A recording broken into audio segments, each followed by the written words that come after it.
This episode is brought to you by Indie Film Hustle TV, the world's first streaming service dedicated to filmmakers, screenwriters, and content creators. Learn more at indiefilmhustle.tv. So I wanted to go into Book of Eli now because you did shoot Red One. I remember when I was here in LA when Red One hit, and it was like I got here in 2008 around.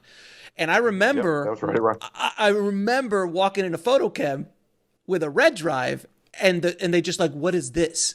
Like they had no idea how to workflow it, like at all. Like I was one of the few freelance editors in Los Angeles who could get the workflow from red to Final Cut to color, Apple Color, and get it outputted. Wow. And I started doing music videos like constantly because I was like, they would bring me all the, because it was, you remember, man, the workflow for red was horrendous. Oh, insane.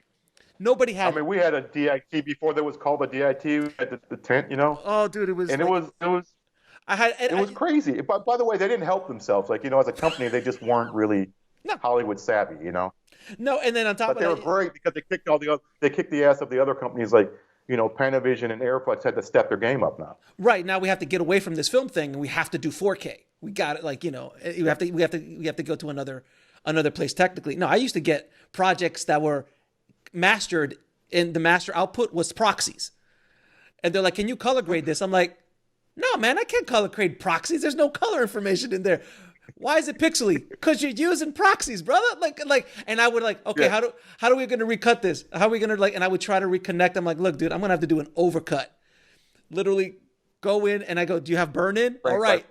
Frame by frame, shot by shot, overcut it. And I'm like, it's gonna cost you $15,000. Really? You were talking about the Wild Wild West. That 2008 was the Wild Wild West. It was insane. And I'd figured out a system. I got it to technically be able to do it, and I was working nonstop. So I remember when Book of Eli showed up, was like a revelation because that was one of the first early Red movies. I mean, because they promoted that. Like that was that and the Che. Che was another one with Steven Soderbergh. Well, Book of Eli was the first full-fledged studio release that was shot on red. Right. Like Che was a few art house theaters, right? There was that Nick Cage movie that came out that was shot on red. The Following. Right before us. The Following? I think so. So. Yeah, I had Alex on the show. Yeah.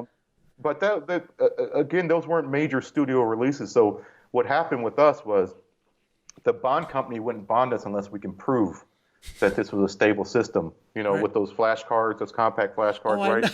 And and Don Burgess, who was a DP on Book of Eli, was tasked with doing a side-by-side film versus red. So he went out to the New Mexico desert and did all these shots with actors' faces, Mm-hmm. We come back to, it was Technicolor or Deluxe at the time, I forgot, the one that's near the Universal building.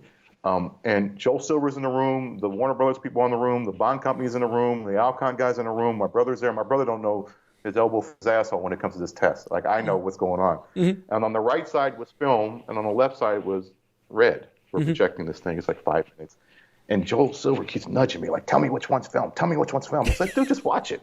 You know, halfway through the 5 minutes, my brother goes, you know, the film side's the right side. My brother goes, well, the one on the right side is a little more grainier, which should have been the tell, right? Mm-hmm.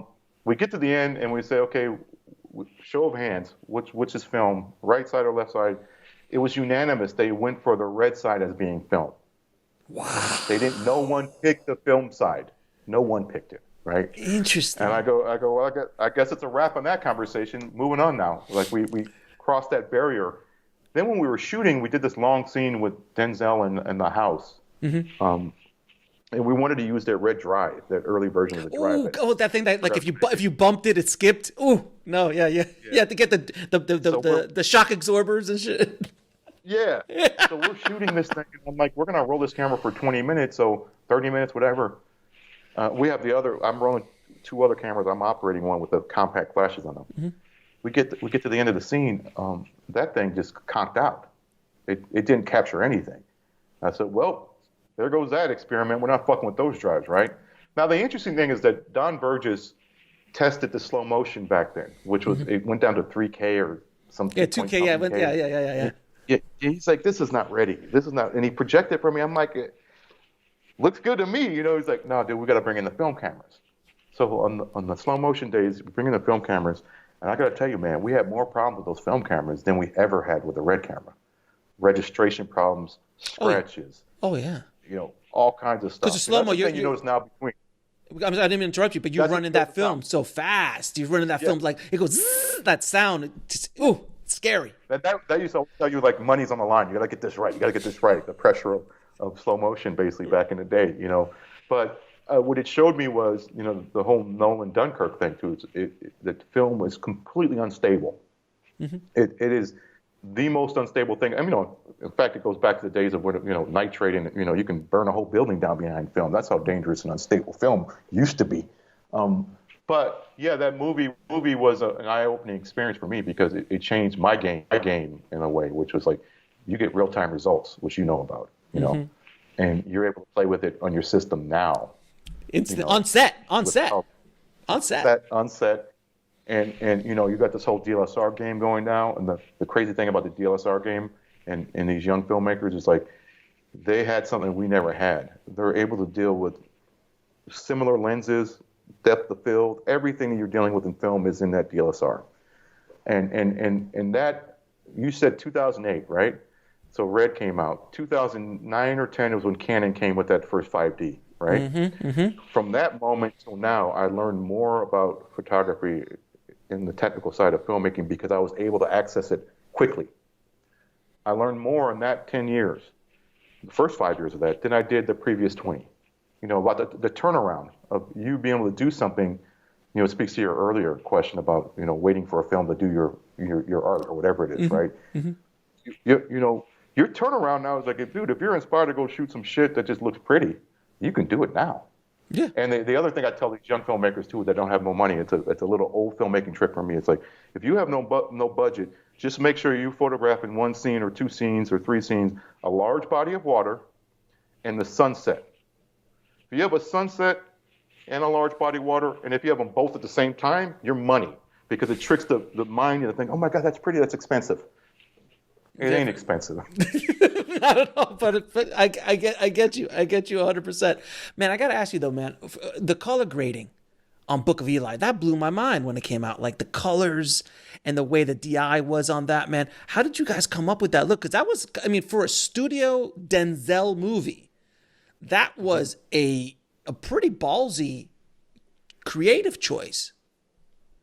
Yeah, and I look back on it now and I go, I'm proud of it, but there's some things I went too far on. Mm-hmm. And that's a partnership between me and my colorist, Maxine Gervais, who works at Technicolor now, which now got bought up by another company. Mm-hmm. And I was influenced by this Czech photographer out here named, Jan Saudik, mm-hmm. where he'd desaturate his color and he'd add color where he wanted, right? The veins of a woman's breast, the rouge on her lips or cheeks.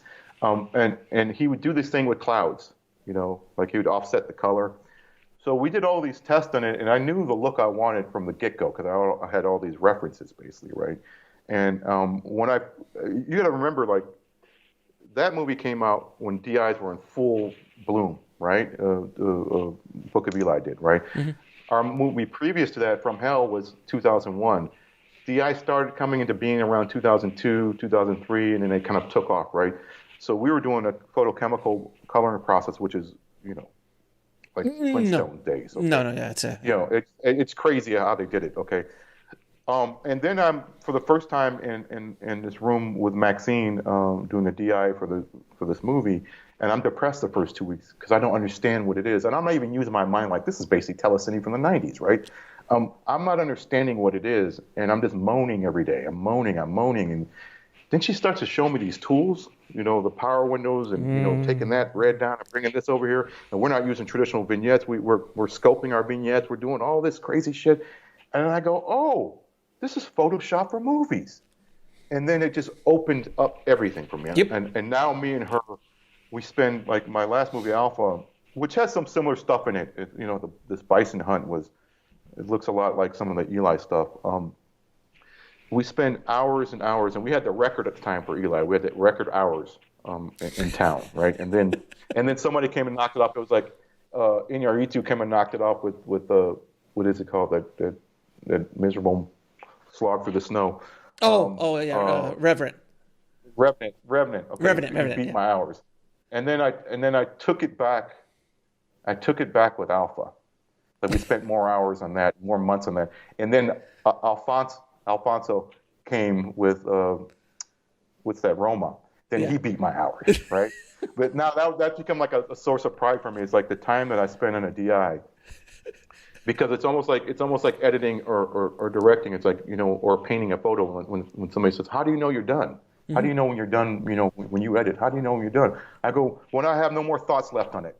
When I have no more left to no notes, like, I have all these around my desk. I always keep like little notes. I just watch it, note it up. When I'm done with, I can't do any more to this, basically, right? Right. It's the same thing with DI. It's like we wash over it.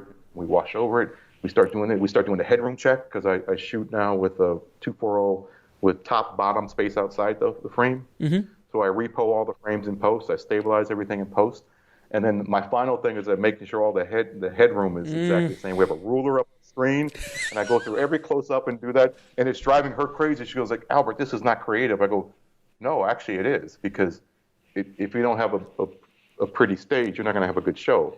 And this little aesthetic, it tonally, you'll feel it overall subconsciously, because she does things. She's like this really spunky French Quebecan woman, right? Montreal, wherever, with thick accent, and she's feisty as hell. And I'll say, "Okay, we need to dissolve. We need like a 96 frame dissolve from that scene to that scene, because it's been built for this kind of match, this match edit, And she'll go, "I thought you wanted something more creative." I go, "What the fuck are you talking about? Like, what are you so getting into like a little fight?" Because we would do these power window dissolves. Yeah, Like, I know. well, part of the stage comes up first, and we started it on Eli, and she is really into doing those kind of painterly kind of dissolves, like custom dissolves, right? And when I tell her to do a straight dissolve, she gets offended. And in the end, that's the kind of person I want to work with. It's like, pushing you. She's special. Like this woman is an artist in that form, that new medium of digital intermediates, right? She's an artist, and she taught me so much. And I'm sure I've taught her a few things, but not nearly as much as I feel like she's given to me. Opening my world to the possibility, like what we're talking about, controlling the image, right? And what that can do to an audience, how you focus an audience's eye. As I get older, you start. There's just shit you don't know in your 20s or 30s, man. About imaging. Oh my God! Of course. Like, we can go on and talk for hours about that. I mean, so I have to ask you, man, because by the time you did Book of Eli, Denzel was Denzel.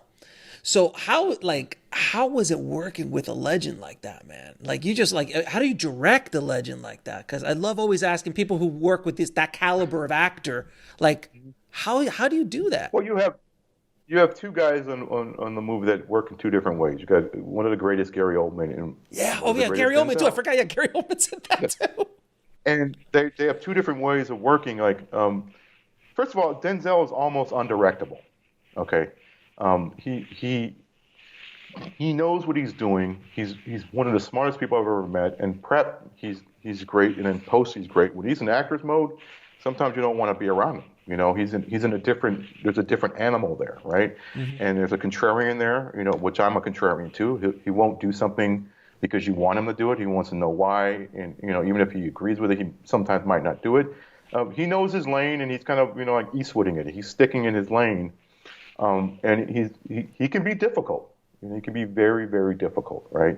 But again, once you get the camera on him and you look at him, you go, "Oh my God, the camera just loves him, and he's wonderful at performing." So, you got to deal with the 800-pound gorilla, and a lot of these guys that are at his level are 800-pound gorillas, and they kind of want it their way, and you got to compromise and find ways to kind of work with that and not get your ego bruised too much. And it's a dance. It's a fine dance. Now, if he sees he can walk over you, it's over.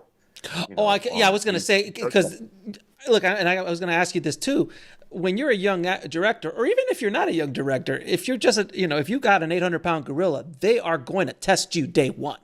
to see Oh, yeah. Oh, if yeah. if they're safe. And the way I always tell it, and you tell me what you think, but I always say is like they're going to test you to see if they're safe with you, if you're going to protect them, if you're going to guide them. If they feel unsafe, their defenses will go up. They're like, oh, this motherfucker is not going to. He's not going to protect me, so I'm going to have to protect myself. And that's when the ego comes out. That's when everything comes out. Right. That's it. You're absolutely right. That's what the smart 800-pound gorillas do. Yes. You know, and then there's the ones that are not smart, like Denzel, who just are just shitting all over the place and peeing on the tree. Now, Gary, on the other hand, because the thing with Denzel is he has 1 foot in method and he has 1 foot out of method, which is a contradiction in terms, right? Right. Gary comes from method, but he shed it. Somewhere along the way, he shed it. And Gary is just, I just love the way he works. You know, he said to us one day, we were like, this line is not working. It's badly written. He goes, no, listen, it's my job to make that line work. I don't care how badly written it is. That's my job, right? Wow. And, you know, we were shooting the first week of shooting. Before we shoot, we'd hear him walk around the soundstage repeating one line like, it's a Bible, it's a weapon. It's a weapon. He'd do it at different octaves, different ranges. And we're like, what the hell is he doing, right? He was finding the voice of his character, right? Then once he got into it, and he found his, like, he did the skin stuff for, like, bad skin, and found his glasses and his wardrobe. And he would never direct his anger towards the director or the crew. He would, if he got frustrated, he would scream at the clouds. And this is from years of him being, an alcohol abuser, a method guy, sleeping at the grave of James, what do you call it, the JFK shooter, the assassinator. What's the name of the fucking assassin? God, Hinckley? No, Hinckley. No, is it? No. No. I know who you're talking about. The assassin. Huh? Yeah. What? Yeah, I forgot his name. But anyways, back then he was sleeping at the guy's grave to soak up the character. Like, he was crazy into the method stuff, right? Mm-hmm. So by the time we worked with him, he was just lovely, And they had 2 different styles of working, Denzel and Gary. Now, Denzel's a true star, which is the question you're asking about. And Gary's considered a character actor who is a star, but not a movie star, basically, right? Mm-hmm. He's a very hardworking, constantly working actor, whereas Denzel maybe does 1 movie a year, kind of thing, right?